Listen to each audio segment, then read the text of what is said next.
पैगाम आज मैं आपको देना चाहता हूँ, कम से कम अपनी आदत बनाएं कि सोने से पहले 4-5 आयतें ही पढ़ लिया करें, एक रुकू ही पढ़ लिया करें, जरूर पढ़ें। आप देखें कुरान शरीफ में एक सूरत है, कुरान शरीफ में एक सूरत है, अगर सोने से पहले उस सूरत को आप पढ़ लें, रोजाना पढ़ने की आदत डालें, तो ये सूरत की तासीर ये है कि आप जो सोचोगे वो होगा, जो सोचोगे वो होगा। उस सूरत का नाम है सूरह मुज़म्मिल। 2 रुकू पर मुश्तमिल है ये सूरत और 5 मिनट से भी कम का वक्त लगता है। 5-6 दिन अगर आप उसको रेगुलर पढ़ेंगे ना सूरह मुज़म्मिल को, तो आपको ये ज़बानी याद हो जाएगी और आप सूरह मुज़म्मिल पढ़ने के आदी बने। जादू से बचेंगे, सहर से बचेंगे, बलाओं से बचेंगे, ये है। फिर भुखमरी से बचना है, फाका कशी और गुर्बत से, यानी मालदार बनना है। सोते टाइम सूरह वाक़िया की तिलावत करें। सूरह वाक़िया मालदार बनाने वाली सूरत है। एक मर्तबा हजरत सैयदना अब्दुल्ला इब्न मसऊद रज़ी अल्लाह ताला, आपके विसाल का वक्त करीब था। हजरत सैयदना उस्मान गनी आपके घर गए और जाने के बाद कहने लगे, भाई अब्दुल्ला, आपकी बड़ी दीनी खिदमत है, अब ऐसा लगता है कि तुम दुनिया में ज्यादा दिन तक नहीं रहोगे और तुम्हारी बेटियां हैं, और आप मुझे वसीयत कर दे कि मैं आपकी बेटियों के लिए क्या खिदमत कर सकता हूँ।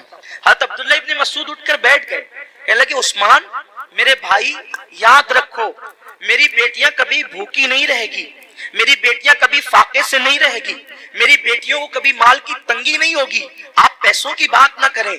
हजरत उस्मान गनी ने कहा, क्यों अब्दुल्ला, हम तो ये समझ रहे थे कि तुम्हारे पास माल नहीं है, इतने यकीन से जो बात कह रहे हो ऐसा लगता है कि शायद तुमने बेटियों के लिए बहुत माल इकट्ठा कर रखा है। अब्दुल्ला बिन मसूद कहते हैं, नहीं, बेटियों के लिए माल इकट्ठा नहीं किया है, मुझे अपने नबी के फरमान पे भरोसा है। अल्लाह के रसूल अलैहिस्सलाम ने फरमाया कि जो सोने से पहले सूरह वाक़िया की तिलावत कर लेगा उसके घर में कभी फाका कशी नहीं हो सकती। मैंने मेरी बेटियों को सूरह वाक़िया की तिलावत करने का आदी बना दिया है, जब तक वो सूरह वाक़िया पढ़ती रहेगी इंशाअल्लाह कभी उनको फाका कशी की नौबत नहीं आएगी। ये सहाबा का यकीन था। बहुत सारी बच्चियों को रिश्ते नहीं आते, सूरह यासीन पढ़े, असर के बाद पढ़े, उनको अच्छे रिश्ते आएंगे।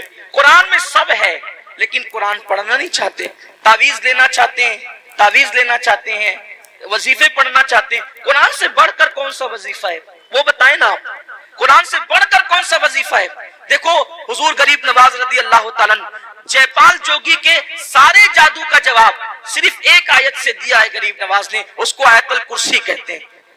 आयतुल कुर्सी से जयपाल जोगी हार गया, गरीब नवाज के मुकाबले में नहीं आ सका। वो सूरह फलक सूरह नास पढ़ के दम कीजिए, नजर बद खत्म होगी।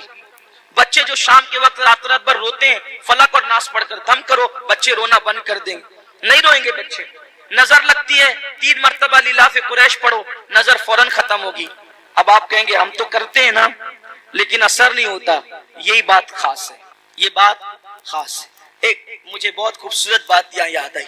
हमारे मुर्शिद आबरूए सिलसिले चिश्तिया शहबाज औलिया हजरत सैयदी बाबा फरीदुद्दीन गंज शकर रज़ी अल्लाह ताला, ये सिलसिला चिश्तिया की आबरू है। बाबा फरीद बड़े प्यारे बुजुर्ग हैं, बाबा फरीदुद्दीन। गरीब नवाज ने कहा था, कुतुबुद्दीन ऐसे शहबाज का तूने शिकार किया है कि इसके जरिए से क़यामत तक तेरा नाम जिंदा रहेगा।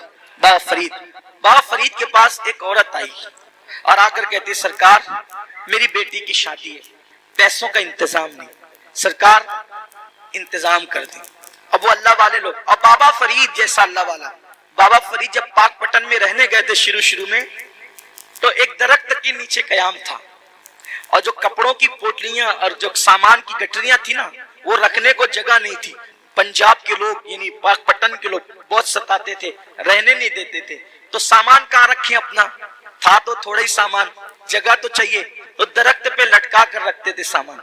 अब जिसका खुद का छत ना हो उसके पास आइए क्या कहने, मेरी बेटी की शादी नहीं है, शादी है, पैसे का इंतजाम नहीं। अब बाबा फरीद, और बाबा फरीद, फरीद मतलब फरीद, ये उनका नाम नहीं फरीद, उनका नाम है मसूद और उनका लक़ब है फरीद।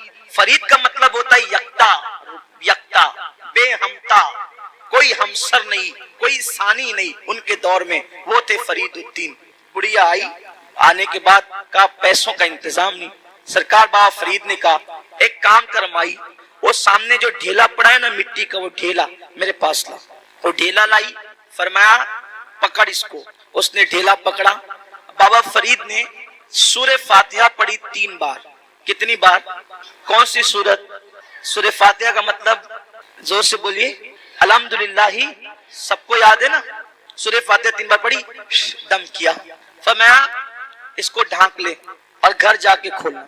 ढांक लिया, घर जाकर खोला तो वो सोना बन गई। मिट्टी क्या बन गई? सोना बन गई। अब वो शादी भूल गई। इंसान तो लालची होता है।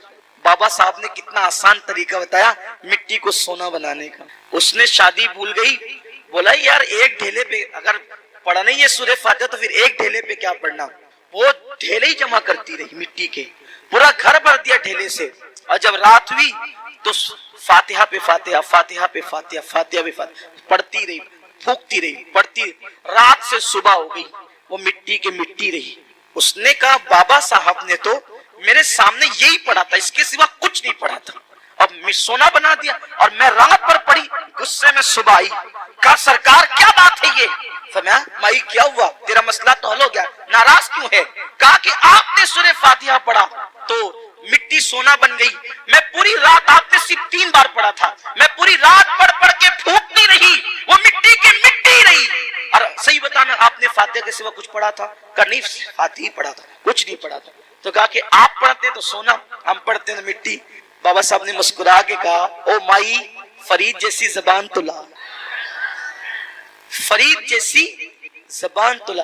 किसी को टाइफाइड होता है, टाइफाइड का मर्ज, चाय पीता है तो कैसी लगती है?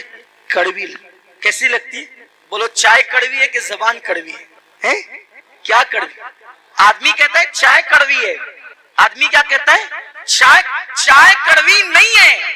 अगर चाय कड़वी होती तो सबको कड़वी लगती, तेरी जबान कड़वी हो गई है। क्यों? क्योंकि तुझे बीमारी है, बीमारी की वजह से तुझे चाय कड़वी लग रही है। ऐसे ही जैसे टाइफाइड वालों को चाय कड़वी लगती है, वैसे हमें गुनाहों का टाइफाइड हो गया है। जिस दिन ये गुनाहों का टाइफाइड खत्म हो जाएगा, हम भी सूरह फातिहा पढ़ेंगे और मिट्टी सोना बनती चली जाएगी। लेकिन कोई बीमारी के ये गुनाहों के टाइफाइड से निकले तो सही। देखो जो लोग कुरान पढ़ते, कुरान उनके चिराग भी लोग नहीं बुझा सकते। मैंने बार बार अपनी कौम से कहा कि लोग हैरान है, कोरोना वायरस, एक भूत सवार हो गया कोरोना वायरस का। कोरोना वायरस, फिर ये वायरस और वो वायरस, सारे वायरस, ये वायरस में परेशान है।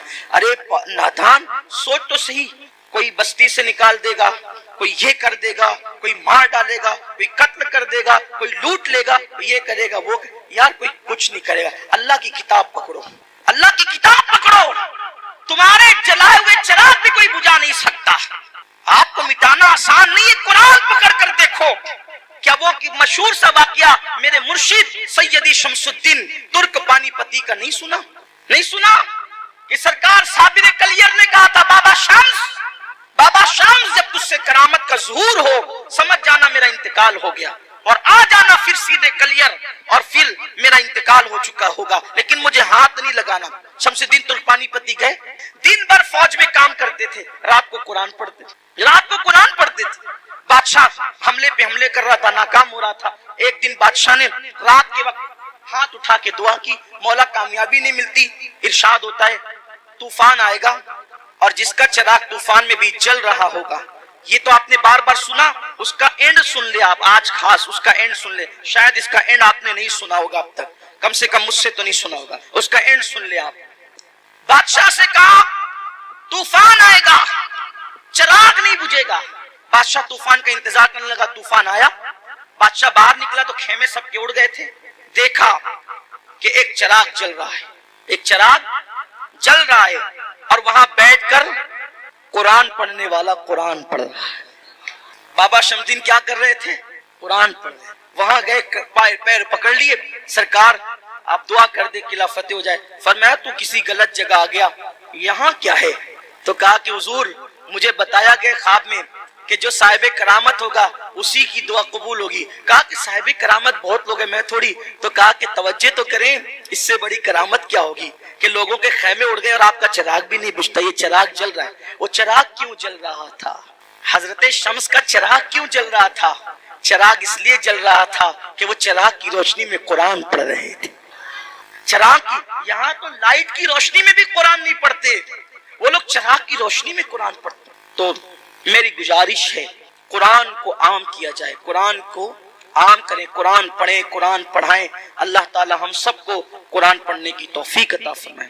اور آج کی اس مبارک محفل میں عہد کر لیں کہ اپنے گھر کے ایک ایک بچے کو توجہ میری طرف کر لیں۔ بس اب اختتام ہو گیا، یہ جج حضرات تشریف لے آئے ہیں، جب جج آ جاتے ہیں تو پھر اپنی ضرورت نہیں رہتی، اور یہ لوگ مجھے بٹھاتے اس لیے کہ جب تک جج نہیں آئے تب تک بیٹھے، یہ کوئی تقریر سننے کے لیے تھوڑی بٹھایا ہے یہ تقریر کہا کہ جج آئے تب تک بولیے نا، تو ہاں جزاک اللہ، بڑی نوازش، اللہ آپ لوگ کو محبت و سلامت رکھے۔